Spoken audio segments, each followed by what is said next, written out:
21-22 साल की उम्र में नई प्रसिद्धि मिल जाती है तो आदमी भगवान को मानना बंद कर देता है। किसी ने जाके भगत सिंह को कहा कि तेरे लिए सुरेंद्र सिंह जी ये बात कर रहे थे, तो भगत सिंह पूरी बुक लिखता है कि मैं नास्तिक क्यों, उसमें रीजन बताता है कि मैं, तो उसमें भगत सिंह लिखते हैं कि क्या मैं इसलिए भगवान को नहीं मानता कि मैं प्रसिद्ध हो चुका हूं, क्या मैं भगवान को इसलिए नहीं मानता कि आजकल लोग मेरे बारे में चर्चा कर रहे हैं, क्या मैं खुद को भगवान से ऊपर महसूस करने लग गया हूं, क्या मेरी लोकप्रियता ने मुझे धार्मिक होने से रोक दिया। लिखता है नहीं, मैं जो सचिंदर सान्याल से मिला था तब सचिंदर सान्याल आस्तिक थे, हम भी आस्तिक थे, लेकिन धीरे धीरे मेरी धर्म में आस्था हटती चली गई। मेरा ऐसा मानना है कि दुनिया में भगवान है ही नहीं, और यदि भगवान है तो बहुत बुरा आदमी है, क्योंकि यदि वो अच्छा आदमी होता तो अपने लोगों को कभी पीड़ा से पीड़ित देखे नहीं सकता था। यदि अपने लोगों को गरीबों का शोषण होते हुए देखता है, इसका मतलब अच्छा आदमी तो नहीं है। तो मैं उस बुरे आदमी को मानता नहीं, इसलिए बुक लिखी why I am an atheist, मैं नास्तिक। उसमें रीजन बताए उन्होंने कि मैं नास्तिक क्यों। तो वास्तव जब फांसी लगती है तब वो जो सिख होते हैं, जो जेलर होते हैं, वो भगत सिंह वापस कहते हैं कि होनता रबदा ना ले ले भगतिया, अब मर रहा है लास्ट में जाते जाते तो भगवान को याद कर। भगत सिंह वापस कहते हैं ना तेरे रब ते पहले विश्वास थी, ना तेरे रब ते अध विश्वास है, ना तो तुम्हारे भगवान को पहले मैं मानता था, ना तुम्हारे भगवान को।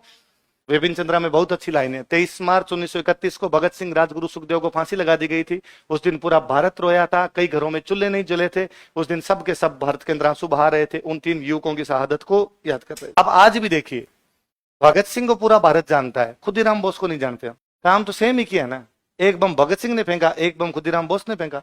न भगत सिंह वाले में कोई मरा, ना खुदीराम बोस वाले में कोई मरा, सेम ही तो बात है। पर भगत सिंह ये जन भावनाओं को अपने साथ जोड़ने में सफल रहे। खुदीराम बोस को हम तभी जानते हैं जब आरएस की तैयारी करते हैं। यदि तैयारी ना करते होते तो प्रफुल्ल चाकी का तो पक्के नाम नहीं सुनते हम, है ना। सीधी सी बात है ना भाई, यही है। तो जनता को अपने साथ जोड़ने में सफल रहे। जनता छोड़ो, अब मुझे बताओ, उस समय भारत में 2 प्रकार के नेता थे, नरमपंथी और गर्मपंथी। इनके साथ कौन जुड़ सकते हैं? गर्मपंथी। ये गर्मपंथियों को भी अपने साथ नहीं जोड़ पाए, न तो इनके साथ में जनता जुड़ पाई, न इनके साथ में कौन जुड़ पाए? गर्मपंथी नहीं जुड़ पाए। अंग्रेजों ने कुचल दिया आंदोलन को, अंग्रेजों को कुचलने में भी ज्यादा जोर है नहीं, जबकि भगत सिंह वाला और कुचलने में जोर आया था। उनके कई लोग पकड़े नहीं गए थे, अलग अलग जगह कांड कर गए थे वो लोग, लेकिन इनको कुचलने में भी अंग्रेजों को ज्यादा जोर नहीं है। भोले लोग थे जी, क्रांतिकारी थे, नए नए लड़के थे। तो क्या शाम को मीटिंग करेंगे बम फेंकने के लिए? कहाँ मीटिंग करेंगे? कि काली माता के मंदिर में। बंगाली थे, बंगाल में माता जी ज्यादा है तो काली माता के मंदिर में। फिर वहां डिसीजन लेने के बाद नारे भी लगाते, पत्थर को जो कर दे पानी, माँ भवानी माँ भवानी। धार्मिक प्रतीकों का प्रयोग है, मुसलमान नहीं जुड़े। जब आप कहते हो माँ भवानी का नाम लेके बम फेंकेंगे तो मुसलमानों को लगता था फिर तुम भी फेंक लो, हमारा क्या लेना देना। आवाज अरविंद घोष उधर कह रहे थे भारत माता की पूजा करेंगे, मुसलमान कहता पूजा होती नहीं किसी की। भाई एक किसी को ये इस बात को नहीं समझ पाए, किसी एक आदमी को गोली मार देने से आजादी नहीं मिलती। इस बात को नहीं समझ पाए कि किसी आदमी को बम से उड़ा देने से आजादी नहीं मिलती। इसका मतलब रणनीति अच्छी, संगठन तो सब अकेले अकेले चापेकर बंधुओं की जी में तब किसी गोली मार गए, मदन लाल धिंगड़ा अलग गोली मार गया, करकरे अलग गोली मार गया। इसका मतलब कोई संगठन, क्या विचारधारा है, हम किस आइडियोलॉजी के तहत काम करें? एक आइडियोलॉजी है, अंग्रेजों को उन्हीं की भाषा में जवाब देंगे। अंग्रेजों की भाषा हिंसा है, तो हम भी किसके जवाब में देंगे? हिंसा। ये युवा इस बात को समझ नहीं पाए कि हिंसा, व्यक्तिगत हिंसा साम्राज्यवाद की हिंसा का मुकाबला नहीं कर सकती। व्यक्तिगत हिंसा, एक सिंगल आदमी गोली चलाए, सेना सामने बंदूक लेके खड़ी हो, अंतर है। अकेला आदमी क्या कर लेगा? वह सब अंग्रेजों के पास पूरी पुलिस और पूरी सेना है, वो पूरी पूरी साम्राज्यवाद लगाएंगे आपके पास, पूरी पूरी सेना लगाएंगे, तुम उसका मुकाबला कैसे कर पाओगे? तो वो ये नहीं कर पाए थे, और इसलिए वो जनता का सहयोग भी नहीं ले पाए और गर्मपंथियों का सहयोग भी नहीं ले पाए। अंग्रेजों ने आसानी से उनको कुचल दिया, अनजाने में धार्मिक प्रतीकों का प्रयोग किया, तो मुसलमान उनके साथ में नहीं जुड़ पाए और ज्यादा लोकप्रिय भी। लेकिन फिर भी कभी ये लिखो ना, इनका मैं तो लिखो, फिर भी लिखना, और कुछ किया हो या ना किया हो, भारतीय राष्ट्रीय आंदोलन के पुरुषत्व को जगह दिया था। भारतीय राष्ट्रीय आंदोलन के वो जो मर्दानगी वाला भाव है ना, वो लेके आए ना, हम कर सकते हैं। इससे पहले भाई साहब यूं नरमपंथी टाइप के थे जो हाथाजोड़ी करते हुए जाया करते थे, ये पहले थे जिन्होंने आंखों में आंखें डाल के बात की जाए। तो वो जो पुरुषत्व जगाने वाले कोई बंदे थे, तो वो कौन थे? हमारे क्रांतिकारी। महत्व क्या हो सकता है? आंदोलन जब निष्क्रिय पड़ा तब एक्टिव किया। आंदोलन कहां तक गया? गांव तक। कहां तक गया? विदेशों तक। व्यक्तिगत त्याग बलिदान से कौन जुड़े? युवा। किससे? राष्ट्रीय आंदोलन। 1909 में अंग्रेजों को सुधार करने पड़े। 1911 बंगाल विभाजन को हुआ क्या था? गांधी जी ने इन युवाओं की आलोचना की थी। गांधी जी ने कहा था ये लड़के बम की राजनीति करते हैं, पॉलिटिक्स ऑफ बम। गांधी जी ने आर्टिकल लिखा था कि लड़के किसकी राजनीति करते हैं? इन लड़कों को लगता है बम फेंक देंगे देश आजाद हो जाएगा। बम की पॉलिटिक्स चलने वाली नहीं है भाई साहब, और इन लड़कों को समझ में आ जाना चाहिए कि बम फेंकने बंद करे। तो भगवती चरण वोरा ने गांधी जी के खिलाफ आर्टिकल लिखा था कि बम पॉलिटिक्स नहीं है, बम फिलोसॉफी है। इसलिए उसने बाद में कौन सा लिखा था? फिलोसॉफी ऑफ बम। गांधी जी के खिलाफ में लिख गया था। तो सचिंदर सान्याल की बुक कौन सी है? कहते हैं सचिंदर सान्याल की बंदी जीवन इतनी लोकप्रिय थी कि क्रांतिकारी सिराने रख के सोया करते। यदि किसी को क्रांतिकारी बनना है तो उसको क्या पढ़नी पड़ेगी?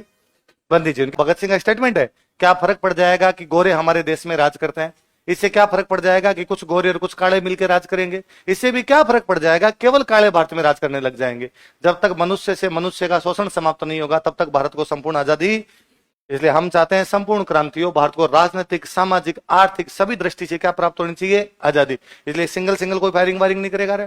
हम जानते हैं कि व्यक्तिगत हिंसा से कुछ भी हासिल होने वाला नहीं है, पर हम हिंसा को गलत भी नहीं मानते। यदि अंग्रेजों ने हिंसा की तो जवाब उसका कैसे दिया जाएगा? हिंसा। पर जहां तक होगा हम हिंसा से बचेंगे, हम हिंसा करने की कोई कोशिश करेंगे नहीं। इतने में अंग्रेज हिंसा कर गए। अंग्रेजों ने भाई साहब साइमन कमीशन का विरोध कर रहे लाला जी की लाठियों से पीट पीट कर हत्या कर दी। लाला लाजपत राय प्रो हिंदू टाइप के नेता थे। ये सारे के सारे जो क्रांतिकारी है धर्म में विश्वास ही नहीं करते, सारे धर्मनिरपेक्ष है। कैसे है? और इनकी लाला लाजपत राय से बनती और नहीं है। थोड़े दिन पहले लाला लाजपत राय ने कोई हिंदुओं के पक्ष में कोई बयान दिया था, तो भगत सिंह ने इन लोगों ने लाहौर में पर्चे चिपकाए थे। कैसे नेताओं की आवश्यकता नहीं है, लाला लाजपत राय अपने घर बैठे रहे, फालतू की पंचायती ना करे। पर इस बार जब लाला लाजपत राय को सरेआम रोड पे लंबा लिटका के लाठियों से पीट पीट के मारा तो युवाओं को लगा अरे टेढ़ा है पर मेरा है। लाला जी कितने भी खराब होंगे पर हमारे नेता थे, इतने बड़े नेता को इस प्रकार सड़क पे लंबा नहीं कर सकते भाई साहब। अब इन्होंने पता लगा और कौन था जिसने लाला जी पे लाठीचार्ज का आदेश दिया था? पता चला स्कॉट। कौन था? स्कॉट नाम का एक क्रांतिकारी, सॉरी स्कॉट नाम का एक पुलिस अधिकारी है और उसने आदेश दिए थे। अब इन्होंने स्कॉट को मारेंगे तो थाने के बाहर 2 लड़के लगाए गए, शिव वर्मा और जयदेव प्रसाद। कौन कौन लड़के लगाए गए? शिव वर्मा और जयदेव प्रसाद। तुम्हारा एक ही काम है, स्कॉट पे ध्यान रखो कितने बजे आता है कितने बजे जाता है। और वो डेली शाम को लाहौर में कमरा किराए पे लिया इन्होंने पूरा, सारे वहां पे जाके रहने लगे। स्कॉट का 11 बजे आता है, 2 बजे जाता है, बुलेट लेके आता है, बाइक लेके आता है, हेट लगा के आता है डेली। पक्का यही टाइम? हाँ यही टाइम है। कितने लोग बाहर खड़े रहते हैं, कौन पीछा कर सकता है, पुलिस वाले बाहर कितने होते हैं, हथियार होते हैं कि नहीं होते हैं, सब कुछ पता है एकदम। अब एकदम क्या है, आज 2 बजे चलते हैं, आज 2 बजे चलकर स्कॉट को सल्टा देते हैं। कौन कौन जाएगा मारने के लिए? क्या मारने के लिए 3 लोग जाएंगे, चंद्रशेखर आजाद, भगत सिंह और राजगुरु। कौन कौन? चंद्रशेखर आजाद, भगत सिंह और राजगुरु। क्या क्या काम है? कि काम ये है कि जैसे स्कॉट आएगा, शिव वर्मा जयदेव प्रसाद बाहर खड़े वहीं पर खड़े, वो अपने को इशारा करेंगे यही है। जैसे ही वो कंफर्म कर देंगे यही है, तो राजगुरु सड़क के बीचों बीच आएगा, उसकी गोली मारेगा ताकि बाइक गिर जाए उसकी। जैसे बाइक गिरेगी, भगत सिंह पिस्टल होगी, सारी की सारी 6 गोलियां एक साथ उतारनी है, एक ही नहीं चुकनी चाहिए, सारी की सारी बीचों बीच लगनी चाहिए। चंद्रशेखर आजाद का इतना ही काम है, यदि कोई दूसरा पुलिस वाला है तो उसको रोकना है पूरी प्लानिंग के साथ। गलती ये भी उस दिन स्कॉट आया ही नहीं, उस दिन आया था सैंडर्स। कौन आया था?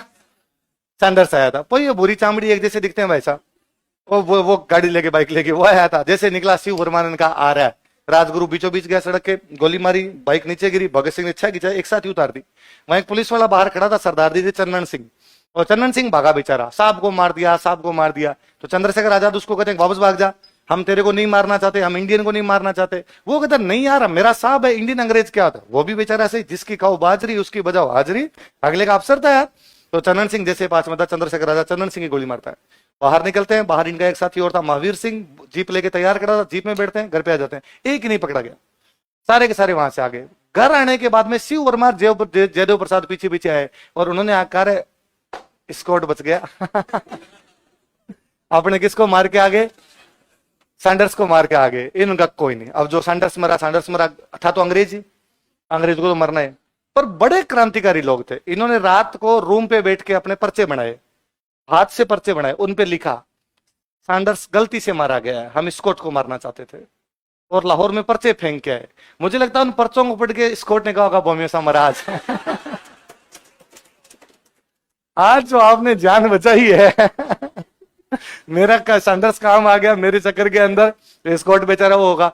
वहां पहली बार भगत सिंह अपने बाल कटवाते हैं, क्योंकि वहां लाहौर में एक खबर फैलती है कि जो लड़के मार के भागे थे उनमें एक के जूड़ा है, इसलिए जूड़े वाले लड़के पकड़ लिए जाएंगे। इसलिए भगत सिंह वहां पे बाल कटवाते हैं। बाल कटवाने के बाद भगत सिंह वहां वो अपनी स्टाइलिश हेट वाली फोटो खिंचवाते हैं। जो भगत सिंह की वो फोटो उस कांड की बात की कि कल को अपने पकड़े न जाए तो अखबार में कौन सा फोटो होना चाहिए, स्टाइलिश थे कि क्या आना चाहिए, ये बड़ा फोटो आना चाहिए। सारे निकल गए, सिंगल नहीं बचा था, सारे के सारे वहां से निकले। और ये तो अजय देवगन वाला लिंजेड ऑफ भगत सिंह मूवी देखो आप, तो ये शानदार सीन है। चंद्रशेखर आजाद साधु बने हुए ट्रेन के अंदर निकलते हैं। भगत सिंह भगवती चरण वोहरा की वाइफ, भगवती चरण वोहरा जो थे उन्होंने बम बनाया था, बम टेस्ट करने के लिए जंगल में गए थे, लेकिन बम हाथ में फट गया था, इसलिए भगवती चरण वोहरा पहले ही शहीद हो गए थे। उनकी वाइफ थे जिनका नाम था दुर्गा भाभी, जो बाद में इन क्रांतिकारियों के साथ में थे। भगत सिंह, दुर्गा भाभी और राजगुरु तीनों एक साथ निकलते हैं। भगत सिंह गोरे चिट्टे थे, हेट लगाया हुआ, अंग्रेजों वाले कपड़े पहने हुए, दुर्गा भाभी जैसे इंडियन है और अंग्रेज की पत्नी है किसी की, और राजगुरु जैसे उनका नौकर हो, वैसे ट्रेन में चलने लगते हैं। ट्रेन में आगे कड़ी एकदम वो चल रही है, वैसे एकदम शिनाख्त हो रही है कि कौन कौन है, पकड़ा जाए एक को। और उस मूवी में बड़ा गजब सा सीन है, भगत सिंह हेट लगाए हुए, वो अंग्रेज वो छड़ी सी लेके चलते थे, और छड़ी लेके चल रहे हैं, पास में राजगुरु, वो मोटा संदूक नहीं होता जो अपनी मम्मियों के पास होता था, वो भगत सिंह की मम्मी का संदूक है। भगत सिंह की मम्मी बहुत पैसे वाले परिवार से थे, अपनी मम्मियों को तो दहेज में भी एक संदूक मिला, भगत सिंह मम्मी 4 लाई थी। तो एक संदूक भगत सिंह जब लाहौर पढ़ने के लिए गए थे तब उनके पास में था वो संदूक, तो वो संदूक लिया हुआ, वो राजगुरु चल रहा है उसके साथ में, और वो जो दुर्गा भाभी है वो साथ साथ में चल रही है। और वो भगत सिंह अचानक गुस्से के अंदर वो छड़ी लेते हैं, छड़ी लेकर राजगुरु को मारते हैं कि तुम इंडियन बहुत खराब आदमी, हमने पहले कहा था हम तुम्हारे देश में नहीं जाएगा, अंग्रेजों वाले स्टाइल में। तो वो भाग के, वो जो पत्नी होती साथ में, वो कहती अरे क्या हुआ कि तुम भी इन्हीं के लायक हो, तुम भी हिंदुस्तानी हो इसलिए ऐसा करती हो। वो बेचारा सरदार जो होता है जो सामने चेक कर रहा था, वो भाग के तक साहब क्या हुआ, साहब क्या हुआ, कि तुम सारे इसी प्रकार के लोग हो। वो कहता साहब को जान दो, साहब को जान दो, तो बिना चेक के अंदर बिठा देता है। वहां से निकल जाते हैं। वहां से निकलने के बाद भगत सिंह खूब दिनों तक यूपी रहे थे। शाहजहांपुर में इनके वो साथी जो जी पड़े थे महावीर सिंह, उनके घर पे खूब दिनों तक रहे थे। फिर वहां पे भी छापे पड़ने लगे तो वहां से निकल गए थे। वहां से निकलने के बाद में कई दिन तक इधर उधर फरार चलते रहे। इतने में अंग्रेजों को कोई मिला ही नहीं, इस मुकदमे में नहीं मिला, तो अंग्रेजों ने मुकदमे पे एफआईआर लगा दी। फाइनल रिपोर्ट क्लोजर रिपोर्ट, भाई जितने पकड़ लिए गए वो है, आगे बाकी बंदे हमारे द्वारा पकड़े नहीं गए, इस केस को बंद किया जाता है। केस को बंद कर दिया, जैसे केस बंद किया ये वापस इकट्ठे हुए, आगरा में वापस इकट्ठे हुए, और आगरा में वापस इकट्ठे होकर अब कुछ किया जाए। क्या किया जाए? उन्हीं दिनों केंद्रीय विधानसभा में 2 बिल पेश होने वाले थे, पब्लिक सेफ्टी बिल और ट्रेड डिस्प्यूट बिल। कौन कौन से बिल याद है आपको? किसी की भी सुरक्षा के नाम पे किसी को उठाया जा सकता है, पब्लिक सेफ्टी बिल, और आपके हड़ताल नहीं कर सकते मजदूर, इसलिए कौन सा? ट्रेड, जिनका हमने पढ़ा था स्वराज पार्टी विरोध कर रही थी, पढ़ा है? इन्होंने कहा अपने भी विरोध करेंगे। अपने कैसे विरोध करें? स्वराज पार्टी संसद में बैठी विरोध कर सकती है, गांधी जी विरोध कर सकते हैं, एक आवाज दें 1 लाख इंडियन बाहर आ गए, सड़कों पे जाम कर देंगे, गांधी जी विरोध कर सकते हैं। अपने विरोध करने का क्या तरीका है? का संसद में बम फेंकेंगे, संसद में बम फेंकेंगे। चंद्रशेखर आजाद ने वापस कहा भगत सिंह को, यार तू बड़ी बातें करता है, पहले तूने कहा था कि किसी पर यूं बम वगैरह फेंकने नहीं, तू कह रहा बम फेंकेंगे, कि नहीं ऐसा बम फेंकेंगे जिसमें कोई मरेगा ही नहीं। फिर फेंकना ही क्यों है? तो कोई मरेगा ही नहीं तो फेंकना ही क्यों है? क्योंकि हम बताएंगे उनको कि फ्रांस की क्रांति का नारा था, बहरों को सुनाने के लिए जोर से धमाके करने पड़ते हैं, बहरों को सुनाने के लिए जोर से धमाके करने पड़ते हैं। और बाद में हम वहां पे गिरफ्तार होंगे। चंद्रशेखर आजाद ने कहा दिमाग खराब, गिरफ्तार होंगे, वो पिछला मुकदमा चल रहा है अपने पे, सैंडर्स वाला मुकदमा, पकड़ के फांसी लगा देंगे। भगत सिंह का मैंने पता लगा, एफआईआर लग गई, उसमें एफआईआर लग गई। बम फेंकने की सजा अधिक से अधिक 5 साल है, मैं 23 कहूं, 5 में 12 जाऊंगा, इतने दिन तक आप संभालो। तो अब भगत सिंह के साथ कौन जाएगा वो बम फेंकने के लिए? तो राजगुरु ने कहा मैं चल लूंगा। भगत सिंह का नहीं, तू नहीं चलेगा। क्यों नहीं चलूंगा? मैं फेंक नहीं सकता क्या, मैं पूरा देशभक्त हूं। उसने कहा ऐसे नहीं है, वहां गिरफ्तार करेंगे, गिरफ्तार करने के बाद अपने को जज के सामने लेके जाएंगे, जज के सामने लेके जाएंगे, जज पूछेगा कि तुम लोगों ने बम क्यों फेंका। तो अपने को आइडियोलॉजी बतानी है अपनी, क्योंकि अभी तक इंडियन जनता ये समझती है कि चवन्ने हैं, तुच्चे छोरे हैं, कुछ इधर उधर बम फेंक के भाग जाते हैं, और फिर पूरी की पूरी जनता को और तंग किया जाता है। लाहौर में साहब सैंडर्स को मार के छोरे तो भाग गए, पूरे पूरे लाहौर में कर्फ्यू लगा दिया गया, सारे युवाओं को घर से उठा उठा के ले गए, पुलिस ने 5-5 दिन मारा उनको। इसलिए इन लड़कों के चक्कर में नहीं आना। इसलिए इंडियन जनता अपने प्रति कोई सहानुभूति नहीं रखती है, और गांधी जी लिख और देते हैं कि साहब बम की राजनीति करते हैं। हम यदि जज के सामने जाएंगे तो हम बताएंगे कि हम बम कहां से लेके, हम बम क्यों फेंकना चाहते हैं, हमारा लक्ष्य क्या है, संपूर्ण स्वतंत्रता क्या है, पूर्ण स्वराज क्या है, धर्म क्या है, सामाजिक आजादी क्या, हम सब बताएंगे। और हम जज के सामने बोलेंगे तो अखबार में छपेगा, अखबार में छपेगा तो अपनी आइडियोलॉजी आएगी। तो राजगुरु ने कहा क्या दिक्कत है, मैं जज के सामने बोल दूंगा। अरे जज के सामने अंग्रेजी बोलते हैं। राजगुरु को मराठी के अलावा कोई भाषा ही नहीं आती थी। तो राजगुरु ने कहा भाई ये बड़ा मामला अपने नहीं है।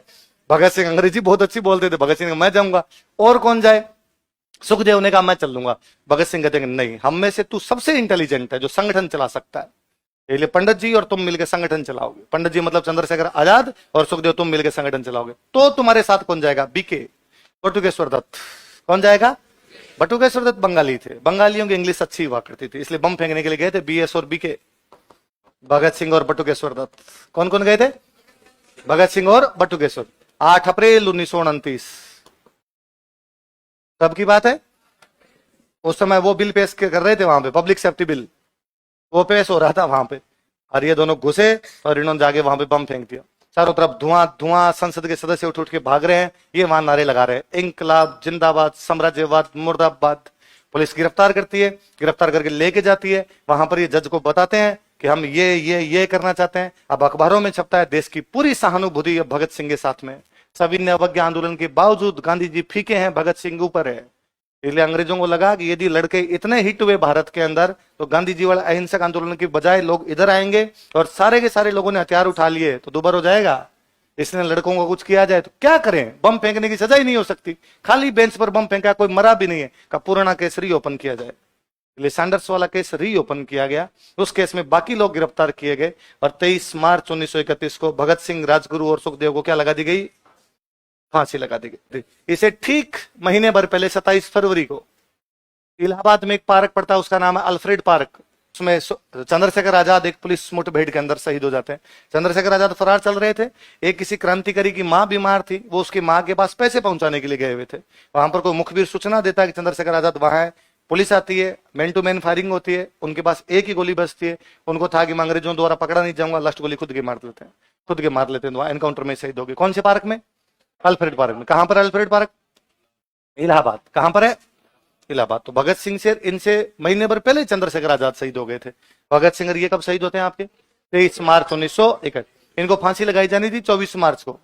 24 मार्च को सुबह फांसी लगाई जानी थी। पंजाब के आसपास के गांवों में पता चला कि कल है ना लाहौर के अंदर इनको फांसी लगाई जाएगी, इसलिए पंजाब के गांव से लोग इकट्ठे होने लग गए थे कि जेल तोड़ दो, भगत सिंह और वहां से आजाद कर लिया जाए। इसलिए अंग्रेजों को लगा मामला गंभीर है, इसलिए अंग्रेज 23 मार्च को शाम को फांसी लगा देते हैं और लाश नहीं दी गई।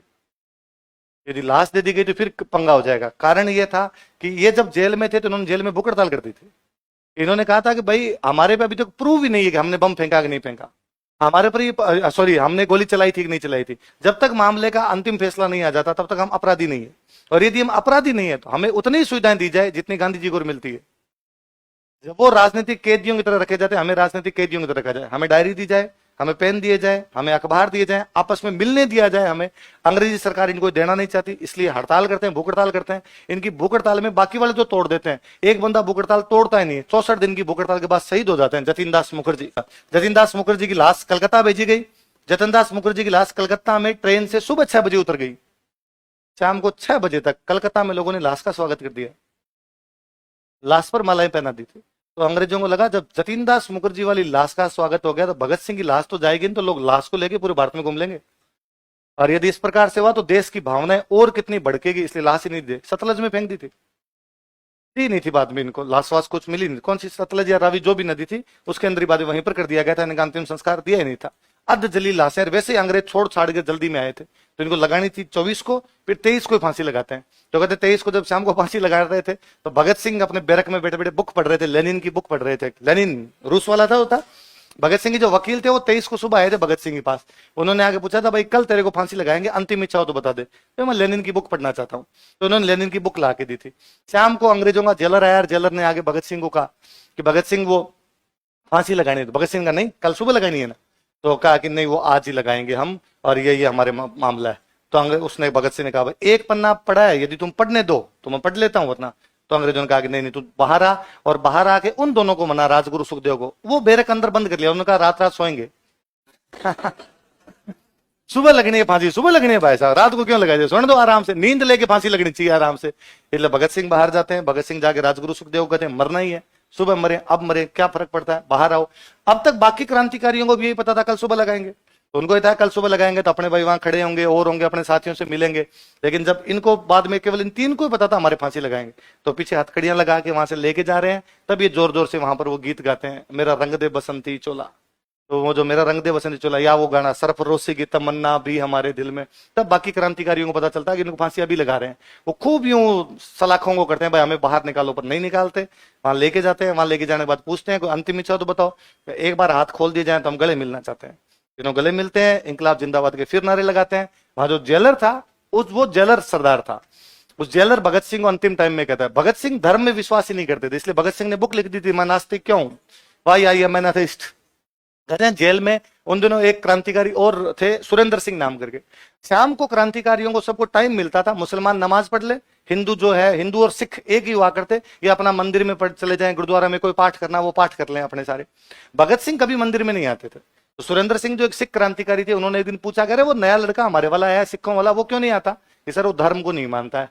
तो सुरेंद्र सिंह जी ने कहा दिमाग खराब हो गया, अखबार में 4 नाम आ गया, 21-22 साल की उम्र में नई प्रसिद्धि मिल जाती है तो आदमी भगवान को मानना बंद कर देता है। तो किसी ने जाके भगत सिंह को कहा कि तेरे लिए सुरेंद्र सिंह जी ये बात कर रहे थे, तो भगत सिंह पूरी बुक लिखता है कि मैं नास्तिक क्यों, उसमें रीजन बताता है कि मैं, तो उसमें भगत सिंह लिखते हैं कि क्या मैं इसलिए भगवान को नहीं मानता कि मैं प्रसिद्ध हो चुका हूं, क्या मैं भगवान को इसलिए नहीं मानता कि आजकल लोग मेरे बारे में चर्चा कर रहे हैं, क्या मैं खुद को भगवान से ऊपर महसूस करने लग गया हूं, क्या मेरी लोकप्रियता ने मुझे धार्मिक होने से रोक दिया। लिखता नहीं, मैं जो सचिंदर सान्याल से मिला था तब सचिंदर सान्याल आस्तिक थे, हम भी आस्तिक थे, लेकिन धीरे धीरे मेरी धर्म में आस्था हटती चली गई। मेरा ऐसा मानना है कि दुनिया में भगवान है ही नहीं, और यदि भगवान है तो बहुत बुरा आदमी है, क्योंकि यदि वो अच्छा आदमी होता तो अपने लोगों को कभी पीड़ा से पीड़ित देखे नहीं सकता था। यदि अपने लोगों को, गरीबों का शोषण होते हुए देखता, इसका मतलब अच्छा आदमी तो नहीं है। तो मैं उस बुरे आदमी को मानता नहीं, इसलिए बुक लिखी why I am an atheist, मैं नास्तिक। उसमें रीजन बताए उन्होंने कि मैं नास्तिक क्यों। तो वास्तव जब फांसी लगती है तब वो जो सिख होते हैं, जो जेलर होते हैं, वो भगत सिंह वापस कहते हैं कि होनता रब दा ना ले ले भगतिया, अब मर रहा है लास्ट में जाते जाते तो भगवान को याद कर। भगत सिंह वापस कहते हैं ना तेरे रब ते पहले विश्वास थी, ना तेरे रब ते अध विश्वास है, ना तो तुम्हारे भगवान को पहले मैं मानता था, ना तुम्हारे भगवान को। विपिन चंद्रा में बहुत अच्छी लाइन है, 23 मार्च 1931 को भगत सिंह, राजगुरु सुखदेव को फांसी लगा दी गई थी। उस दिन पूरा भारत रोया था, कई घरों में चूल्हे नहीं जले थे। उस दिन सब के सब भारत के अंदर आंसू बहा रहे थे, उन 3 युवकों की शहादत को याद कर रहे थे।